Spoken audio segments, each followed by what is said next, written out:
Many of my friends, and this festival really is full of friends.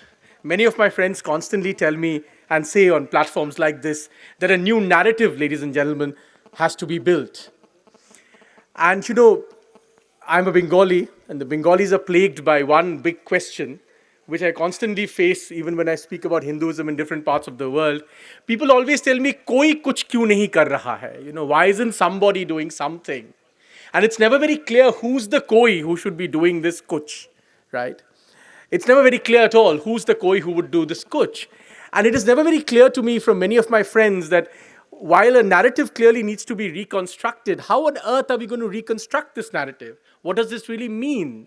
So I thought I'll talk tonight, ladies and gentlemen, about how to talk about nationalism to liberals. And therefore I told my friend Aditya when he asked me, what do you want to talk about? I said, well, let me talk about nationalism for liberals.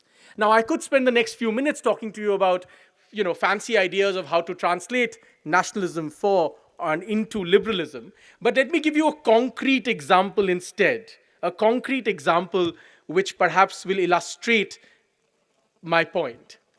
And the concrete example that I want to give to you is a paper that I wrote at Oxford, where I was until a few months ago. And this basically pointed out, this paper that I wrote at Oxford pointed out, that actually Jawaharlal Nehru and Veer Savarkar aren't so different after all. They had many commonalities. Now, for many people who understand or think about these things, this is a blasphemous statement.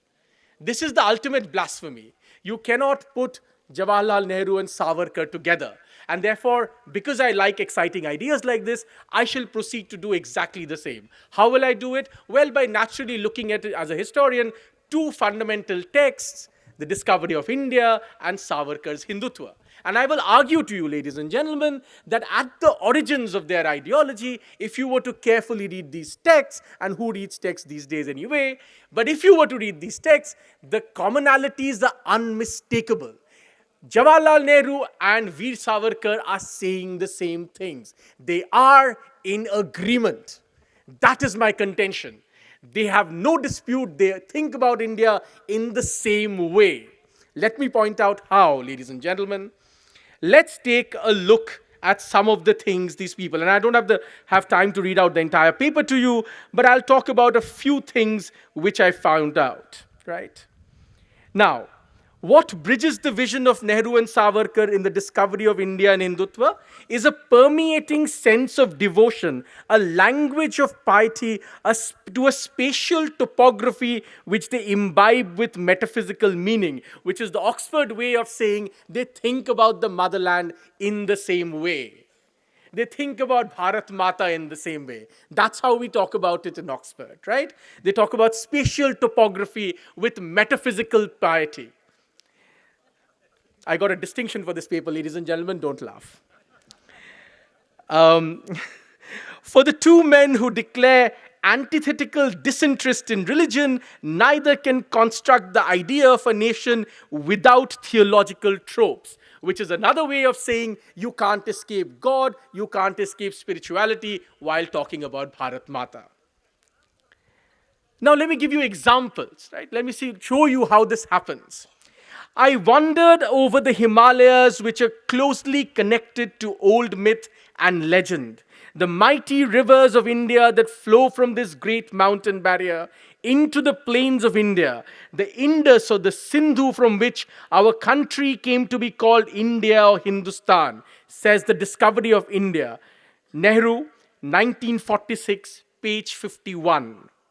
Echoing, ladies and gentlemen, Savarkar's words, the great India was known as Hindu to the original inhabitants of our land, and owing to the vocal peculiarity of the Aryans, it got changed into Sindhu. Savarkar, 1969 edition, page 12. The ancient argued, Savarkar said, they were looking for a word comprehensive enough to express the vast synthesis that embraced the whole continent from the Indus to the sea and aimed to weld it into a nation.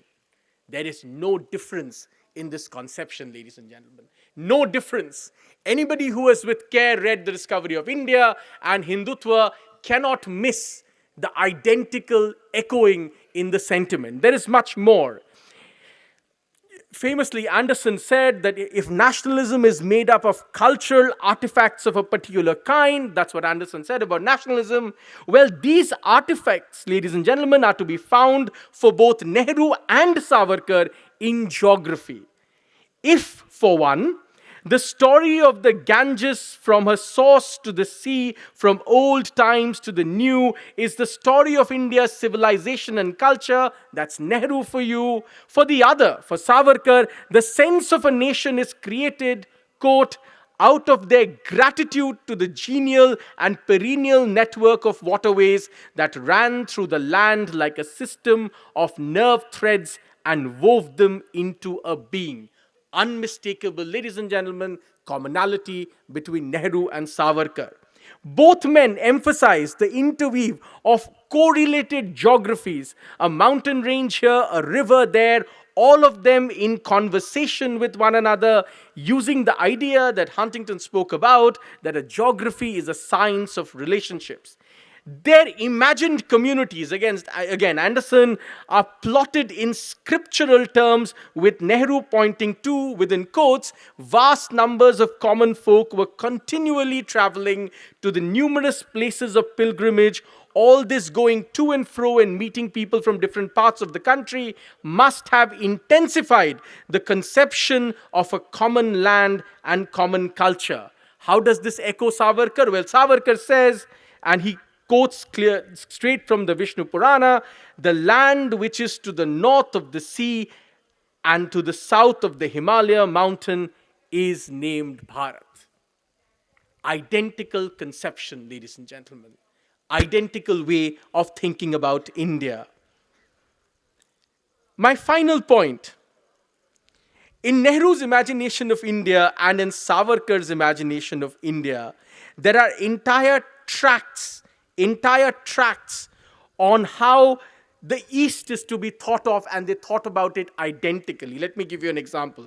The discovery of India has tracts of questioning of alien culture with undertones of a pushback against the inadequacy of native culture. Ancient Greece, writes Nehru, is supposed to have been the fountainhead of European civilization, and much has been written about the Orient and the Occident. I do not understand this, he said. India, it is said, is religious, philosophical, speculative, metaphysical, and unconcerned with this world, and lost in dreams of the beyond. So we are told, and perhaps those who tell us so would like India, to remain plunged in thought so that they might possess this world.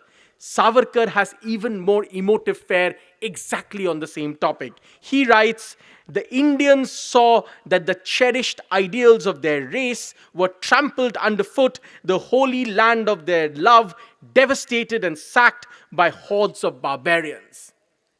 I want to conclude, ladies and gentlemen, by one small point, which is, if you really want to build a new narrative, you have to read fundamental texts. If you read fundamental texts, you realize what the narrative will be and where it will come from. And my humble submission to you tonight is that if you care to read fundamental texts, you will realize that there is much common ground, even between that great supposed secularist, Jawaharlal Nehru, and indeed that great nationalist, Veer Savarkar. The twain shall meet in a new narrative. Thank you, ladies and gentlemen.